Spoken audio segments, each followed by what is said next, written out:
Hi friends, నమస్తే. మనం జీవితంలో ఏమి సాధించాలన్నా మన కృషి శ్రమతో పాటుగా మన ఇష్టదైవం అలాగే జ్ఞాన గురువుల యొక్క ఆశీస్సులు కూడా మనకి అన్ని వేళలా ఉండాలి అనే అంశంలో భాగంగా ఒక ఆధ్యాత్మిక కథని మనం ఆసక్తికరంగా ఉంది, నాకు మీరు కూడా వింటారని తలుస్తున్నాను. చూడండి. అంశము శ్రీరాముడు గొప్పవాడా, శ్రీకృష్ణుడు గొప్పవాడా. ఇక కథ ఏంటంటే, ఒకానొక సందర్భంలో అర్జునుడు తీర్థయాత్రలు చేస్తూ ఆంజనేయుని కలుసుకున్నాడు. ఇద్దరూ కుశల ప్రశ్నలు వేసుకున్నాక కురుక్షేత్ర సంగ్రామం గురించిన ప్రస్తావన వచ్చింది. శ్రీకృష్ణుడే అందరికన్నా గొప్పవాడు, అందుకే మేము అంతటి మహా సంగ్రామంలో విజయం సాధించాము అన్నాడు అర్జునుడు. ఆంజనేయుడికి ఆ మాట నచ్చలేదు. మా ప్రభువైన రాముడు ముందు కృష్ణుడు ఎంతటివాడు అన్నాడు హనుమ. మీ రాముడే అంతటి గొప్పవాడైతే సేతువు నిర్మించడానికి అల్పులైన మీ వానరుల సాయం ఎందుకు తీసుకున్నట్టు? తన ధనుర్విద్య కౌశలంతో వంతెన నిర్మించవచ్చు కదా అన్నాడు అర్జునుడు. అర్జున, నీవు ధనుర్విద్యలో నిపుణుడివి కదా, నీ బాణాలతో సేతువును నిర్మించు, నేను దాని మీద నడిచి ముక్కలు ముక్కలు చేసేస్తాను. అలా చేయలేకపోతే చితి పేర్చుకొని ప్రాయోపవేశం చేస్తాను అన్నాడు హనుమ. వంతెన కూలిపోతే నేను మంటల్లో పడి ప్రాణత్యాగం చేస్తాను అన్నాడు అర్జునుడు. ఇద్దరూ అందుకు సమ్మతించారు.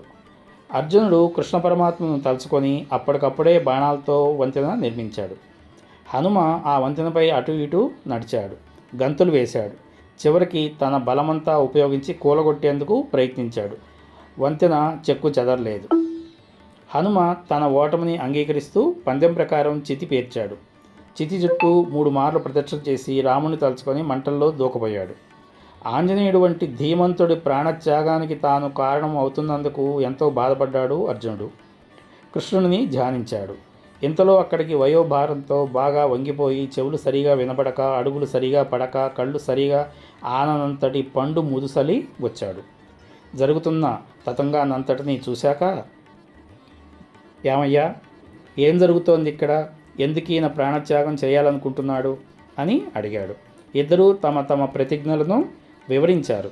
వృద్ధుడు శాంతంగా విని, ఇదంతా జరిగినప్పుడు సాక్ష్యం ఎవరైనా ఉన్నారా అని అడిగాడు. ఎవరూ లేరని చెప్పడంతో, ఈసారి నేను చూస్తాను, మళ్ళీ బాణాలుతో వంతెన నిర్మించు అన్నాడు అర్జునుడితో.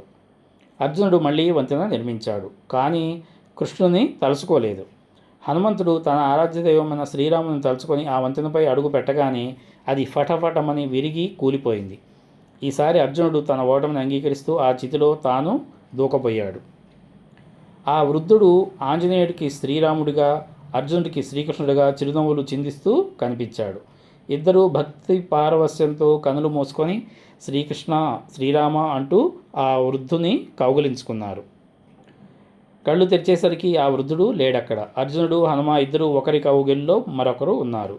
ఇద్దరూ తమ తొందరపాటుకు, అహంకారానికి సిగ్గుపడ్డారు. దీన్ని బట్టి మనం తెలుసుకోవాల్సింది ఏమంటే, మన జీవితంలో ఏమి సాధించాలన్నా మన కృషి పట్టుదలతో పాటు, శ్రమతో పాటు మన ఇష్ట దైవాన్ని, జ్ఞాన గురువులను స్మరించుకుంటూ ముందుకు కొనసాగాలి. అప్పుడే మనకి అన్నిటా విజయం సిద్ధిస్తుంది అని ఈ కథ యొక్క తాత్పర్యం. ఇది అందరికీ నచ్చిందని ఆశిస్తాను. ఆధ్యాత్మిక అన్వేషణలు అందించిన ఇది నాకు కూడా నచ్చింది. మీ అందరూ బాగుందని తలుస్తాను. Thank you for watching.